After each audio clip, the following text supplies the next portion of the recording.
have fallen dead on the streets of Libya. Today, tens were killed in the town of Zawiya under your watch. How will you face God?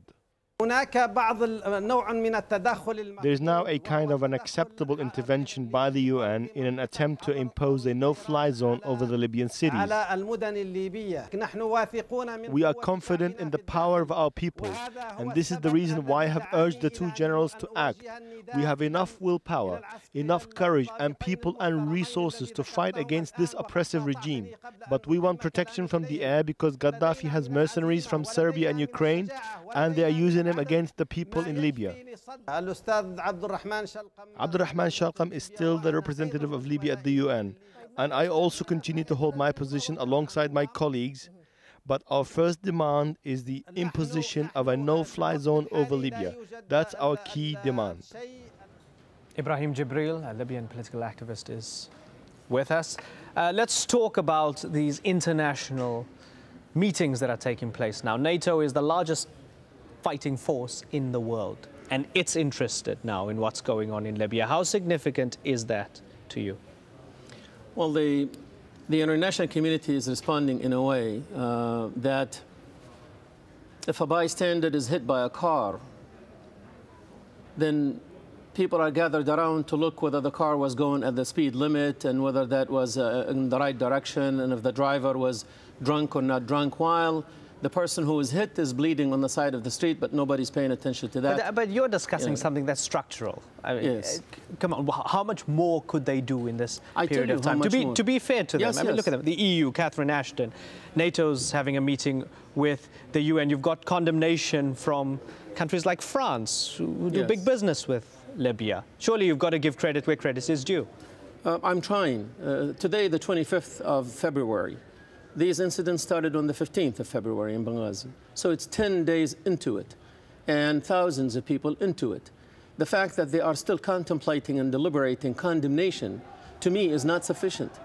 To me, we have been saying, this is now the fourth or so day, that I personally have been saying, not only do we need a no-fly zone over Libya, we also need troops on the ground. The UN can deploy troops. Nobody's discussing that. We need, the Libyan people are not going to accept, nor do they want, American troops or NATO troops to intervene.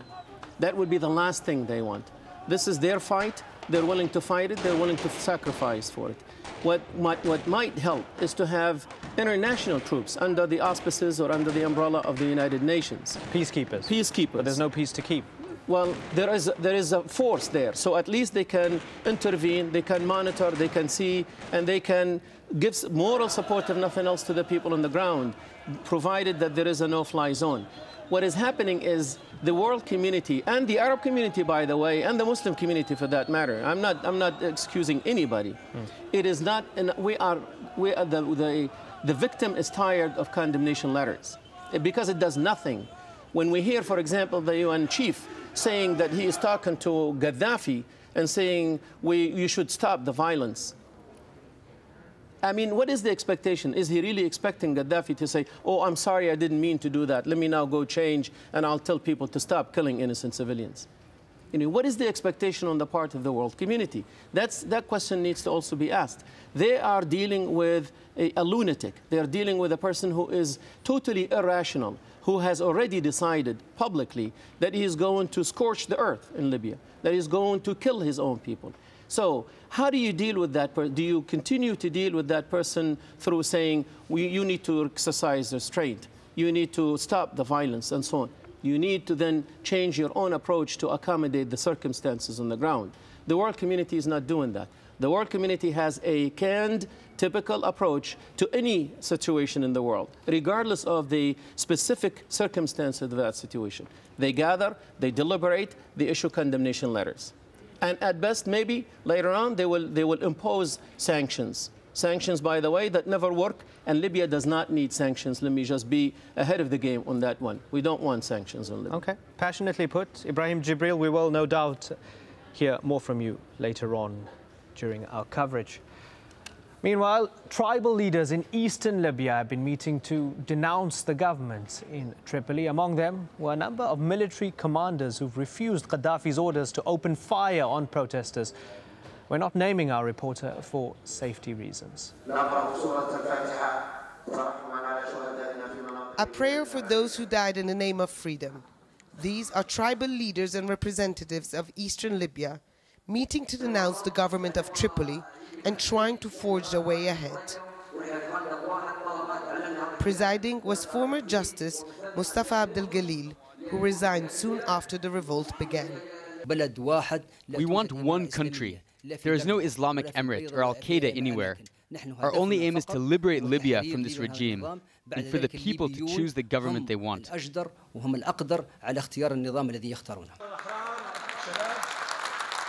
Also attending were military commanders who refused to open fire on their countrymen and women.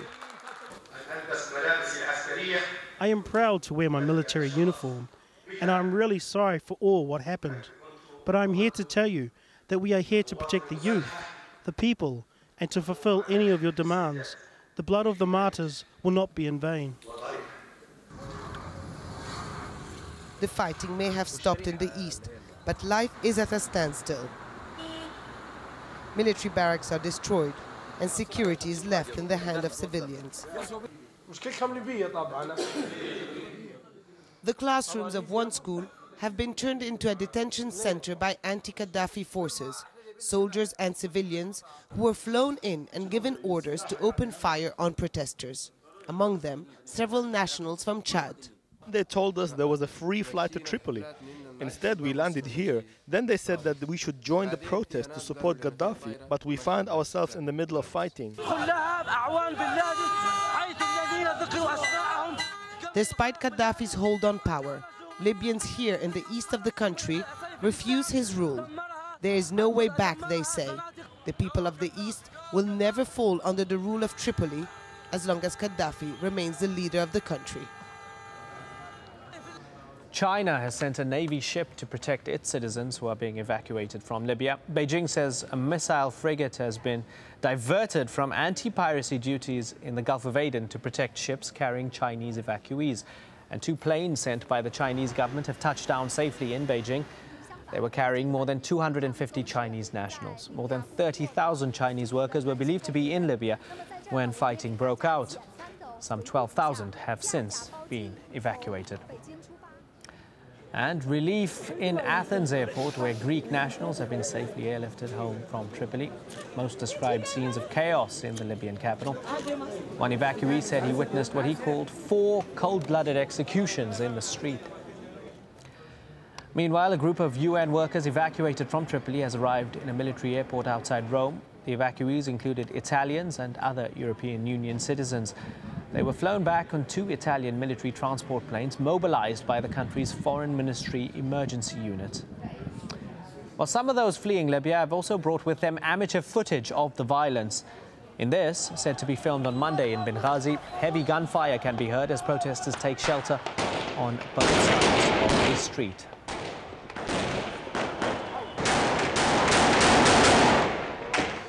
Well, the footage was given to the AP news agency.